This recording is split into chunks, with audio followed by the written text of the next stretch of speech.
So యూజువల్గా students especially ఎక్కువ చదవాలి గ్రూప్ 1 స్టూడెంట్స్ అని చెప్పొచ్చు. ఎందుకంటే సివిల్స్కి ప్రిపేర్ అవ్వాలి, గ్రూప్స్కి సో మనకు టార్గెట్ అనేది ప్రతిదానికి గ్రాడ్యుయేషన్ కంపల్సరీ ఉండాలండి. Okay. So graduation so preparation ఎలా ఉండాలండి? యాక్చువల్గా గ్రూప్ 1 ప్రిపేర్ అవ్వాలి అనుకున్నారు ఫర్ ప్రిపరేషన్ అంటే మామూలుగా చాలా మంది సో యూజువల్గా మీరు అన్నట్టు 6 months సరిపోతుంది అన్నారు కదా ప్రిపరేషన్కి. ఎలాగంటే కొంతమంది పార్ట్ టైం జాబ్స్ చేస్తూ చదువుకుంటూ ఉంటారు. సో జాబ్ చేసే వాళ్ళు అంటే it's matter of efficiency.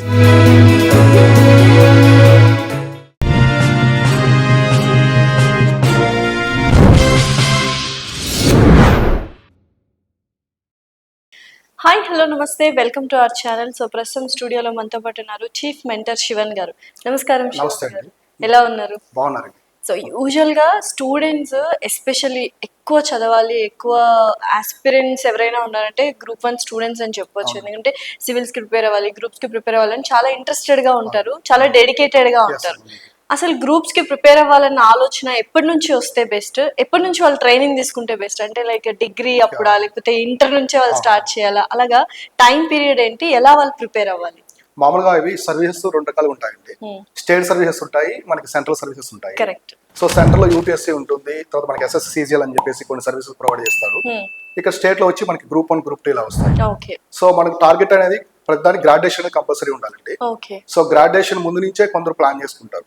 So ఒక డిఫరెన్స్ అయితే చెప్తారండి. మా నార్త్ ఇండియా అనుకోండి, నార్త్ నుంచి అయితే సో వాళ్ళు ఏంటంటే 6th క్లాస్ నుంచే ఒక టార్గెట్ పెట్టుకుంటారు. సో యూపీ 6th క్లాస్ నుంచే ఉంటుందండి. సో కొందరితో ఇంటరాక్ట్ అయినప్పుడు చెప్పారు నార్త్ వాళ్ళు ఏంటంటే CDS కావచ్చు, డిఫెన్స్ ఫోర్సెస్ కావచ్చు, ప్రతిదీ కూడా ఒక టార్గెట్ గా ఉంటుంది. సో యూపీఎస్సీ మీద ఎక్కువ ఫోకస్ ఉంటుంది. అంటే గవర్నమెంట్ జాబ్ అంటే యూపీఎస్సీ ఎక్కువ ఫోకస్ గా ఉంటుంది. ఎందుకంటే వాళ్ళకి ఢిల్లీ అనేది చాలా విసినిటీగా ఉంటుంది, ఇంపాక్ట్ కూడా ఎక్కువగా ఉంటుంది. సో మన సైడ్ ఏంటంటే సౌత్ సైడ్ మనం ఎక్కువ ఐటీ సెక్టర్ ఇలా వెళ్తుంటారు, private sector. So government sector కి వచ్చినప్పుడు ఏంటంటే ఎక్కువ గ్రూప్స్ మీద ఇంట్రెస్ట్ చూపిస్తారు. సో గ్రూప్ 1, 2, 3 ఇలా ఉంటాయి. స్టేట్ సర్వీస్ లో హైయెస్ట్ వచ్చేసి గ్రూప్ 1 ఉంటుంది. సో ఇక్కడ మనకేంటంటే మోస్ట్లీ ఇంపాక్ట్ అనేది ఎక్కువ గ్రాడ్యుయేషన్ లోనే వస్తుందండి. సో గ్రాడ్యుయేషన్ లోనే గవర్నమెంట్ జాబ్ వెళ్ళాలని చెప్పేసి ఒక థీమ్ వస్తుంది. సో కాబట్టి గ్రాడ్యుయేషన్ తర్వాతే కోచింగ్ తీసుకోవడము ఇలా స్టార్ట్ చేస్తాము. ఓకే. సో యూజువల్ గా ఏంటంటే డిగ్రీ గ్రాడ్యుయేషన్ లో ఏంటంటే హ్యాపీగా అక్కడ నుంచి స్టార్ట్ చేస్తే బెటర్ అంటారు. ఆలోచిస్తారండి. సో ప్రిపరేషన్ ఎలా ఉండాలండి? యాక్చువల్ గా గ్రూప్ 1 ప్రిపేర్ అవ్వాలి అనుకున్నారు ఫర్ ప్రిపరేషన్ అంటే మామూలుగా చాలా మంది నోటిఫికేషన్ వచ్చిన తర్వాత స్టార్ట్ చేస్తారండి. అలా ఉండకూడదు. ప్రిపరేషన్ అనేది ముందు నుంచే ఒక ప్లాన్ గా ఉండాలి. సో మినిమం నోటిఫికేషన్ కి 6 months నుంచి స్టార్ట్ చేయాలి. సో ఒకటి వాళ్ళు కోచింగ్ తీసుకోవాలా లేదా అనేది ముందుగా డిసైడ్ అవ్వాలి. సిలబస్ ఉంటుంది, మొత్తం వెబ్సైట్ లో సిలబస్ ఉంటాయి, అవన్నీ ఒకసారి తీసుకొని మొత్తం అనాలిసిస్ చేసుకోవాలి. సో అది చూసిన తర్వాత మనకి పాసిబుల్ అవుతుందా, ఓన్ గా చదువుకోగలమా బుక్స్ తీసుకొని డిసైడ్ అవ్వాలి. లేనప్పుడు మనకు కోచింగ్ కావాలని చెప్పేసి డిసైడ్ అవుతారు. సో ప్రెజెంట్ డే ఏంటంటే మొత్తం ఈ సోషల్ అవేర్నెస్ అనేది చాలా ఎక్కువ వచ్చిందండి వీటి మీద, గవర్నమెంట్ సర్వీస్ మీద. సో సోషల్ మీడియా ఇంపాక్ట్ ఇలా కాబట్టి ఎక్కువ మంది గవర్నమెంట్ జాబ్ ప్రిపేర్ అవ్వని ఇంట్రెస్ట్ చూపిస్తున్నారు బాగా. ఓకే. సో యూజువల్ గా మీరు అన్నట్టు 6 months సరిపోతుంది అన్నారు కదా ప్రిపరేషన్ కి. ఎలాగంటే కొంతమంది పార్ట్ టైం జాబ్స్ చేస్తూ చదువుకుంటూ ఉంటారు. ఫర్ ఎగ్జాంపుల్ అసలు ఏం జాబ్స్ లేకుండా గ్రూప్ 1 మీదే కూర్చున్న వాళ్ళు పర్ఫెక్ట్ గా 6 months యూటిలైజ్ చేసుకుంటే జాబ్ కొట్టొచ్చా? నోటిఫికేషన్ దగ్గర నుంచి 6 months ముందు 6 months అండి. అంటే మనకి నోటిఫికేషన్ ప్రిలిమ్స్ ఎగ్జామ్ కి ఎగ్జాక్ట్లీ మనకి 8 to 9 months వస్తుందండి మొత్తం ప్రిలిమ్స్ ఎగ్జామ్ వరకు. సో కాబట్టి 8 to 9 months more than enough. So job చేసే వాళ్ళు అంటే it's matter of efficiency. So మనము 12 hours అవుతున్నామా, 10 hours అవుతున్నామని కాకుండా 5 hours చదివినా కూడా కొందరు ఎఫిషియన్సీ బాగా చూపిస్తారండి. చదివింది బాగా గుర్తుపెట్టుకోవడం, గ్రాస్పింగ్ చేసుకోవడం, నోట్ మేకింగ్, ఇవన్నీ చాలా కీ రోల్ ప్లే చేస్తాయి. సో కాబట్టి ప్రిపరేషన్ కి టైం అంటూ లేదు. కొందరు 4 months నుంచి ప్రిపేర్ అయ్యి కూడా క్లియర్ చేసిన వాళ్ళు ఉన్నారండి. సో కాబట్టి మినిమం అనేది నోటిఫికేషన్ ముందు 6 months అనేది తీసుకుంటే ప్రాపర్ గా ఉంటుంది. ఓకే. సో యూజువల్ గా గ్రూప్ 1 ఎగ్జామ్ లో ప్రాసెస్ ఎన్ని స్టెప్స్ ఉంటాయి? అది ఫస్ట్ స్టెప్ ఏంటి? లైక్ అందరికి తెలుసు ప్రిలిమ్స్, మెయిన్స్, ఇంటర్వ్యూ. ఎలా ఉంటది ఆ ప్రాసెస్ ఏంటి? ఒక్కసారి ఆ ఎగ్జామ్స్ గురించి తెలుసుకుందాం, తర్వాత ప్రాసెస్ ఏంటి, ఎలా ప్రిపేర్ అవ్వాలని తెలుసుకుందాం. గ్రూప్ 1 అనేది స్టేట్ లో హైయెస్ట్ సర్వీస్ అండి. మనకి యూపీఎస్సీ అనేది సెంట్రల్ హైయెస్ట్ సర్వీసులు ఉంటాయి. అలానే గ్రూప్ 1 అనేది స్టేట్ లో highest service. So deputy collector, DSP, municipal commissioner grade 2 ఇలా వస్తాయండి, లేబర్ ఆఫీసర్ గా. సో ఇవేంటంటే మామూలుగా ఆ స్టేట్ బట్టి ఉంటాయండి ఈ సర్వీసులు అనేవి. For example AP, Telangana compare చేసి చూద్దాము. సో ఏపీలో, ఆంధ్రప్రదేశ్ లో అయితే ఇవి గ్రూప్ 1 అనేది 3 steps ఉంటుందండి. ప్రిలిమ్స్, మెయిన్స్, పర్సనల్ ఇంటర్వ్యూ ఉంటుంది. సో తెలంగాణలో ఒకప్పుడు అలానే ఉన్నది, కాకపోతే ఇప్పుడు ఇంటర్వ్యూ తీసేశారు. సో పర్సనల్ ఇంటర్వ్యూ లేదండి, డైరెక్ట్ ప్రిలిమ్స్ కండక్ట్ చేస్తారు. ప్రిలిమ్స్ తర్వాత మెయిన్స్ కి క్యాండిడేట్స్ తీసుకుంటారు. 1:50 రేషియో తీస్తున్నారు ఇప్పుడు ఎక్కువగా ఏపీలో కానీ తెలంగాణలో కానీ. అంటే ఒక పోస్ట్ కి 50 మందిని మెయిన్స్ లో తీస్తారు. ప్రిలిమ్స్ నుంచి తీసి వాళ్ళకి మెయిన్స్ కండక్ట్ చేసి, సో మెయిన్స్ లో మెరిట్ తీసి మొత్తం చూసి వాళ్ళని కేటగిరీ కేటగిరీ వైజ్ గా తీసుకుంటారండి రిజర్వేషన్ పాలసీ. అది కరెక్ట్ అంటే అది కరెక్టే అంటారంటే ఇంటర్వ్యూ తీసేయడం అనేది బెస్ట్ అంటారా స్టూడెంట్స్ పాయింట్ ఆఫ్ వ్యూలో? ఇంటర్వ్యూ ఉంటే కొంచెం బాగుంటుందండి. సో ఇంటర్వ్యూ ఉంటే ఏంటంటే ఇవి రిటర్న్ స్కిల్స్ అండి. ప్రిలిమ్స్ అనేది ఫండమెంటల్ స్కిల్స్, అంటే మనం చదివే మొత్తం సబ్జెక్ట్ లో ఫ్యాక్ట్స్ పరంగా ఫండమెంటల్ గా మనం ఎంత స్ట్రాంగ్ ఉన్నామో డిఫైన్ చేస్తుంది ప్రిలిమ్స్. సో మెయిన్స్ అనేది అనలిటికల్ స్కిల్స్ అనమాట. ఒక టాపిక్ ఇచ్చినప్పుడు దాని గురించి మనం పాజిటివ్స్ ఎలా చెప్పగలుగుతున్నాం, నెగిటివ్ ఎలా చెప్పగలుగుతున్నాం అని చెప్పేసి దానికంటే కొంచెం అడ్వాన్స్ గా ఉంటుంది. పర్సనల్ ఇంటర్వ్యూ అంటే మన పర్సన్ తో ఇంటరాక్ట్ అయ్యేటప్పుడు మన స్కిల్స్ ఎలా ఉంటాయి డిఫైన్ చేస్తుంది. కరెక్ట్, బికాస్ ఎందుకంటే సర్వీసెస్ కాబట్టి, గ్రూప్ 1 సర్వీసెస్ కాబట్టి సమయస్ఫూర్తి, స్పాంటేనిటీ అవన్నీ ఇంపార్టెంట్. అవన్నీ ఇంటర్వ్యూ చేస్తే గానీ పర్సనాలిటీ అనేది తెలుస్తుంది. పర్సన్ ఇంటరాక్ట్ అయినప్పుడు మనకు తెలుస్తుంది. కాకపోతే స్టూడెంట్ ఆఫ్ వ్యూ లో చూసుకుంటే ఇంటర్వ్యూ తీసేయడం అనేది బెనిఫిట్ గానే తీసుకుంటారు, ఎందుకంటే ఒక స్టెప్ అనేది తగ్గుతుంది కదా. సో అలా అండి, అలా ఉంటుంది. సో యూజువల్ గా ఫర్ ఎగ్జాంపుల్ ఇప్పుడు నెక్స్ట్ ప్రిలిమ్స్ దగ్గరకు వద్దాము. ప్రిలిమ్స్ అనేది ఎలా ప్రిపేర్ అవ్వాలి అండ్ ఎటువంటి నాలెడ్జ్ మనం గెయిన్ చేసుకోవాలి? ప్రిపేర్ అనేది కొద్దిగా ఈజీనే ఉంటుంది కంపారిటివ్లీ మెయిన్స్ అంటున్నారు ప్రిలిమ్స్. సో ఎలా ప్రిపేర్ అవ్వాలి అసలు ప్రిలిమ్స్? మామూలుగా ఈ ప్రాసెస్ అనేది ఏంటంటే ప్రిలిమ్స్ కి సెపరేట్ గా మెయిన్స్ సెపరేట్ గా చదవకూడదు దీనికి. Okay. So for example 8 months నుంచి స్టార్ట్ చేశారు ఎగ్జామ్ కి. 8 months ముందు స్టార్ట్ చేసినప్పుడు మొత్తం మెయిన్స్ ప్రిలిమ్స్ కి కంబైన్ గా చదువుకుంటూ రావాలి. సో కంబైన్ గా చదవాలి. సో ప్రిలిమ్స్ సెపరేట్ అని మెయిన్స్ కాదు, అనలిటికల్ గా మొత్తం చదువుకుంటూ రావాలి. ప్రిలిమ్స్ ఎగ్జామ్ దగ్గరలో ఉన్నప్పుడు ఒక 3 months 2.5 months అనేది కంప్లీట్ గా వాటికి బేస్ చేసుకోవాలి. సో మామూలుగా మెయిన్స్ కింద డిస్క్రిప్టివ్ ఉంటుంది, ఎక్కువ మ్యాటర్ అనేది రాయాలి. సో స్కిల్స్ అనేది ఎక్కువ ఉండాలి, మెయిన్ స్కిల్స్ రిటర్న్ స్కిల్స్ ఉండాలి. ఆ రిటర్న్ స్కిల్స్ లోనే కొన్ని ఫండమెంటల్ థింగ్స్ అనేవి ఉంటాయి అనమాట. సో ఫండమెంటల్ థింగ్స్ ప్రిలిమ్స్ గా అడుగుతారు. సో ఆబ్జెక్టివ్ ఉంటుంది ప్రిలిమ్స్ మొత్తం కూడా, అక్కడ ఫండమెంటల్ థింగ్స్ అన్ని అడుగుతారు. సో లాస్ట్ లో ప్రిలిమ్స్ ప్రిపరేషన్ అప్పుడు ఏం చేస్తారంటే ఆ మెయిన్స్ కి మొత్తం కంబైన్ గా చదవాలి కదా, ఇంటిగ్రేట్ అప్రోచ్ అంటారు దీన్ని. ప్రిలిమ్స్ మెయిన్స్ రెండు కలిపి చదవడం.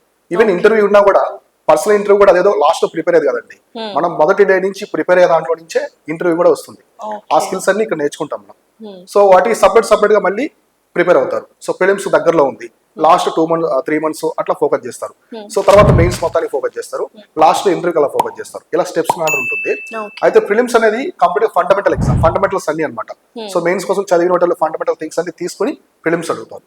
సో మన టఫ్నెస్ గురించి చూసుకుంటే సో ప్రిలిమ్స్ అనేది ఫండమెంటల్ థింగ్స్ కాబట్టి కొంచెం ఈజీగా అనిపిస్తుంది. కానీ రేషియో ప్రకారం చూసుకుంటే మెయిన్స్ లో తీసే వాళ్ళకంటే ప్రిలిమ్స్ లో తీసే చాలా తక్కువ సక్సెస్ రేట్ ఉంటుంది. అదేంటి అంటే మనకి 3 lakhs పీపుల్ రాస్తారండి for example group 1. Okay, ratio అనేది తక్కువ అయిపోతుంది. 3 lakhs లో ఒక్కో పోస్ట్ కి చాలా మంది వస్తారు కాంపిటీషన్, కానీ మెయిన్స్ లో అంత మంది ఉండరు. మెయిన్స్ కి 29,000 ఉంటారు. సో 29,000 లోనే కొంచెం ఛాన్స్ ఎక్కువ ఉంటుంది. సో అలా ఉంటుందండి. సో ఓకే, ప్రిలిమ్స్ చాలా వరకు మీరు అన్నట్టు కొద్దిగా రేషియో తక్కువ క్లియర్ చేసేస్తారు. మెయిన్స్ కి ప్రిపేర్ అవ్వడం అనేది వెరీ ఇంపార్టెంట్, ఎందుకంటే దాని తర్వాత మనకి జాబ్ వచ్చేస్తుంది. సో యూజువల్ గా ఆన్సర్ రైటింగ్ మెయిన్స్ లో ఎలా ఉండాలి, ఎలాంటి టిప్స్ పాటించాలి ఆన్సర్ రైటింగ్ దాంట్లో? సో ఆన్సర్ రైటింగ్ అనేది మెయిన్స్ ఎగ్జామినేషన్ లో 75% గేమ్ అంతా ఆన్సర్ రైటింగ్ లో ఉంటుంది. సో ఆన్సర్ రైటింగ్ చాలా చాలా క్రూషియల్. సో ఆస్పిరెంట్స్ కూడా ఎక్కువగా ఫీల్ అయ్యేది ఆన్సర్ రైటింగ్ ఫీల్ అవుతూ ఉంటారు. సో ఈ ఆన్సర్ రైటింగ్ రాయడం అనేది ఏంటంటే ప్రతి సబ్జెక్ట్ లో ఫస్ట్ చదవాలండి, అన్ని టాపిక్స్ సిలబస్ వైజ్ తీసుకొని మనకి బుక్ సోర్సెస్ చూసుకోవాలి. ఫస్ట్ బుక్స్ అనేవి కరెక్ట్ గా చూసుకోవాలి. ఆ సోర్స్ నుంచి అన్ని చదివిన తర్వాత నోట్ మేకింగ్ చేసుకోవాలండి. ప్రతి టాపిక్ మెయిన్స్ అంటే ఇంపార్టెంట్ ఏరియాస్ అలా కాకుండా ప్రతి టాపిక్ నుంచి కొన్ని నోట్ మేకింగ్ అనేది చేసి పెట్టుకోవాలి. సో ఇక్కడ ఏంటంటే అన్ని షార్ట్ క్వశ్చన్స్ ఉంటాయి, 10 mark క్వశ్చన్స్ అలా ఉంటాయి. సో 150 words రాయాలి అలా. కాకపోతే ఇక్కడ చాలా డేటా చదువుతారు.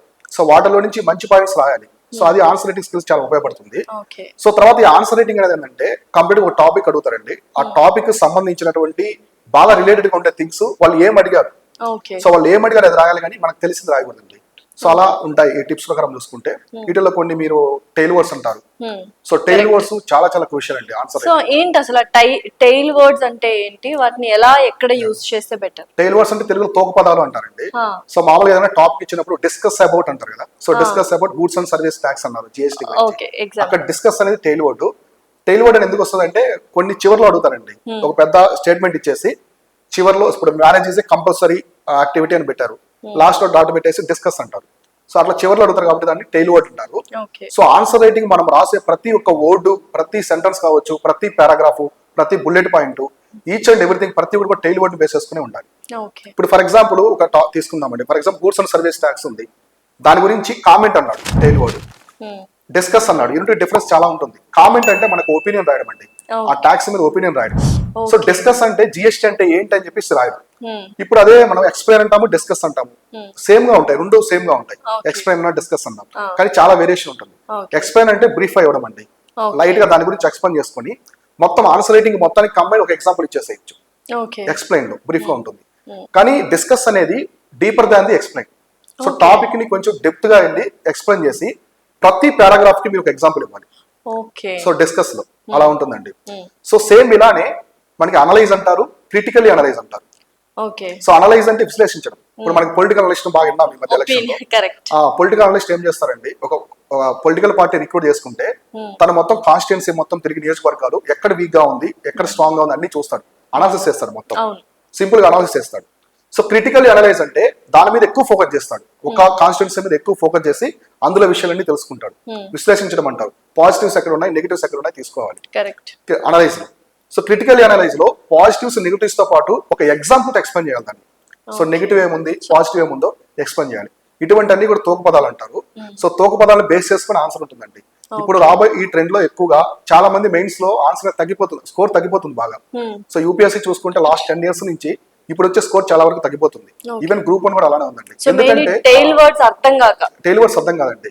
అక్కడ సింపుల్ గా కామెంట్ అంటే ఎక్స్ప్లెయిన్ లాగా రాస్తున్నారు, అనలైజ్ అన్న ఎక్స్ప్లెయిన్ లాగా రాస్తున్నారు. కామెంట్ అంటే ఏం చేయాలి, మన ఒపీనియన్ అండి. ఏదైనా ఇచ్చినప్పుడు సైమల్టేనియస్ ఎలక్షన్స్ ఉన్నాయి, జమిలీ ఎన్నికలు ఉన్నాయి. జమిలీ ఎన్నికల గురించి రాయమన్నప్పుడు సో మీ ఒపీనియన్ రాయాలి. ఒక్కొక్కసారి డూ యూ థింక్ అంటారండి, డూ యూ థింక్ అగ్రీ అంటారు. అంటే మీరు దాంతో ఎలా అగ్రీ చేస్తున్నారు, పాజిటివ్ చేస్తున్నారా నెగిటివ్ చేస్తున్నారా అని చెప్పేసి రాయాలి. కొన్నిసార్లు ఆర్గ్యూ అంటారు. సో ఆర్గ్యుమెంట్స్ ఇవ్వడం. సో ఆర్గ్యుమెంట్స్ ఇచ్చినప్పుడు ఖచ్చితంగా ఆన్సర్స్ లో 2 ఆర్గ్యుమెంట్స్ ఇవ్వాలండి. ఒకటి పాజిటివ్ ఆర్గ్యుమెంట్ ఇవ్వాలి, నెగిటివ్ ఆర్గ్యుమెంట్. సో వీళ్ళు ఏం చేస్తారంటే చాలా మంది ఆర్గ్యూ అని ఇచ్చినా కూడా అదేంటో రాసేస్తారు సింపుల్ గా. అలా రాయకూడదండి. కాబట్టి టెయిల్ వర్డ్స్ అనేవి చాలా క్రూషియల్ రోల్ ప్లే చేస్తాయి. ఆన్సర్స్ రైటింగ్ లో మన కంటెంట్ కంటే కూడా టెయిల్ వర్డ్ మీద బాగా బేస్ చేసుకోవాలి. ఫస్ట్ క్వశ్చన్ చదవగానే టెయిల్ వర్డ్ చూసుకోవాలి, దానికి తగ్గట్టుగా రాయాలి. అలా tail words importance. Next test series కూడా చాలా ఇంపార్టెంట్ రోల్ ప్లే చేస్తాయి గ్రూప్ 1 లో. వాటిని ఏ విధంగా మనం మలుచుకోవాలి అండ్ టెస్ట్ సిరీస్ యొక్క ఇంపార్టెన్స్ ఏంటి? ఓకే, మామూలు ప్రిపరేషన్ 2 parts గా డివైడ్ చేస్తామండి. నేను ఎక్కువ స్టూడెంట్స్ తో ఇంటరాక్ట్ అయినప్పుడు చెప్తూ ఉంటాను. ప్రిపరేషన్ అనేది 2 రకాలండి, 2 parts గా ఉంటుంది. ఇందులో ఫస్ట్ పార్ట్ అంతా కూడా మనం చదువుకోవడం అండి, చదవడము, నోట్ మేకింగ్ చేసుకోవడము, రివైజ్ చేయడం ఎలా ఉంటుంది. మిగతా హాఫ్ వచ్చేసి టెస్ట్ సిరీస్ ఉంటుంది. సో ప్రిపరేషన్ అంత ఇంపార్టెంట్ టెస్ట్ సిరీస్. అంటే మనం మొత్తం ట్రైన్ అయిన తర్వాత చివరిలో మనకి పరీక్ష పెడతారు. మహాభారతం మనం చూసాము. సో మహాభారతంలో మొత్తం ద్రోణాచార్యుడు అందరికీ ట్రైనింగ్ ఇచ్చిన తర్వాత చివరిలో పరీక్ష పెడతారు. ఎగ్జామ్ టెస్ట్ సిరీస్ కూడా అంతేనండి. మీరేంటో ప్రూవ్ చేయడానికి స్టూడెంట్ కి అక్కడ టెస్ట్ సిరీస్ అనేది ఉపయోగపడుతుంది. సో కాబట్టి మీరు స్టడీకి ఎంత ఇంపార్టెన్స్ ఇస్తారో టెస్ట్ సిరీస్ కూడా అంత ఇంపార్టెన్స్ ఇవ్వాలి. టెస్ట్ సిరీస్ అనేది లాస్ట్ లో రాయాలండి ఖచ్చితంగా. మొదటి నుంచి మొదలు పెట్టడం అనేది కొంచెం మిస్టేక్ గా ఉంటుంది ప్రిలిమ్స్ వైజ్ అయితే. మెయిన్స్ అనేది ఇప్పుడు మెయిన్స్ ప్రిపరేషన్ స్టార్ట్ అయింది, ప్రిలిమ్స్ కంప్లీట్ అయిపోయింది, రిజల్ట్స్ వచ్చాయి. ఇప్పుడు అంతా టెస్ట్ సిరీస్ పనే ఉంటుందండి. మళ్ళీ మెయిన్స్ చదువుకునే కాన్సెప్ట్ ఉండకూడదు. సో ఇందాక నేను చెప్పినట్టుగా ప్రిపరేషన్ లో మొదటి నుంచి చదవాలి మెయిన్స్ కి. సో ఇప్పుడు మెయిన్స్ ఎగ్జామ్ చదవకూడదు. సో మెయిన్స్ ఎగ్జామ్ మొత్తం కూడా టెస్ట్ సిరీస్ టైమే ఉంటుంది. 3 months ఉంటుంది. 3 months లో 2.5 months మొత్తం కూడా టెస్ట్ సిరీస్ కే పోతుంది. టెస్ట్ రాయడం వల్ల ఏంటంటే ఫస్ట్ మన గురించి తెలుస్తుంది. కైండ్ ఆఫ్ మాక్ టెస్ట్ అనుకోవచ్చు, మనల్ని మనం పరీక్షించుకోవచ్చు. ఎగ్జాక్ట్ ఆ టెస్ట్ కి దగ్గరగా ఉంటాయి ఇవన్నీ కూడా. సో టెస్ట్ లోనే మనకి మామూలుగా అయితే 3 types గా ఉంటుందండి. మామూలుగా కండక్ట్ చేస్తే 3 types కండక్ట్ చేస్తాము. ఫర్ ఎగ్జాంపుల్ ఫిలిమ్స్ అనుకోండి, సెక్షన్ ఉంటాయి, రివిజన్ ఉంటాయి, ఫుల్ టెస్ట్లు పెడతాము. సెక్షన్ అంటే ఒక సబ్జెక్ట్ తీసుకొని కండక్ట్ చేస్తామండి. ఇంకా చాప్టర్ వైజ్ కూడా ఉంటాయి, అంటే సబ్జెక్ట్ లో చాప్టర్స్ కూడా పెడతారు. ఈ సెక్షన్ లో సబ్జెక్ట్ యొక్క డెప్త్ అనాలిసిస్ తెలుస్తుందండి. మీరు ఏ సబ్జెక్ట్ లో ఎంత వీక్ ఉన్నారు, ఎక్కడ స్ట్రాంగ్ ఉన్నారు, ఎటువంటి ఏరియాస్ ఉన్నాయో తెలుస్తుంది. సో రివిజన్ టెస్ట్ ఏంటంటే కంప్లీట్ గా 2-3 సబ్జెక్టులు మిక్సింగ్ గా పెడతాం. సో అప్పుడేమవుతుందంటే ఇప్పుడు హిస్టరీ, జాగ్రఫీ మీరు చదివారు. సో 3 సబ్జెక్టులు పెట్టాం, హిస్టరీ, పాలిటీ, జాగ్రఫీ. సో ఆ 3 కంబైన్ అయినప్పుడు మీ యొక్క టాలెంట్ ఎలా ప్రదర్శిస్తున్నారు, పెర్ఫార్మెన్స్ ఎలా ఉంది తెలుస్తుంది. తర్వాత ఫుల్ టెస్ట్ కి వెళ్ళినప్పుడు ఫుల్ టెస్ట్ లో ఓవరాల్ టెస్ట్ లో మీ యొక్క పెర్ఫార్మెన్స్ ఎలా ఉంది మొత్తం అన్ని సబ్జెక్ట్స్ లో. నెక్స్ట్ టైం మేనేజ్మెంట్ తెలుస్తుంది, ఎక్కడెక్కడ వీక్ గా ఉన్నవన్నీ తెలుస్తుంది. సో ఇలా ఉంటాయండి టెస్ట్ సిరీస్ టైప్స్ అనేవి.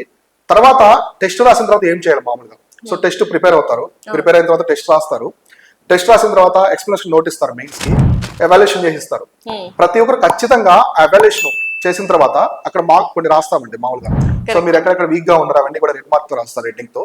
అవి చూసుకొని నెక్స్ట్ అవి రిపీట్ అవ్వకుండా చూసుకోవాలి. ఎక్స్ప్లెనేషన్ నోట్ ఖచ్చితంగా చదవాలి. టెస్ట్ లో ఇచ్చినటువంటి ఎక్స్ప్లెనేషన్ నోట్ ఖచ్చితంగా చదువుకోవాలి. ఒకసారి టెస్ట్ సిరీస్ కంప్లీట్ అయిన తర్వాత ఇంకొక 2-3 hours ఆ సబ్జెక్ట్ మీద ఫోకస్ చేయడం మంచిది.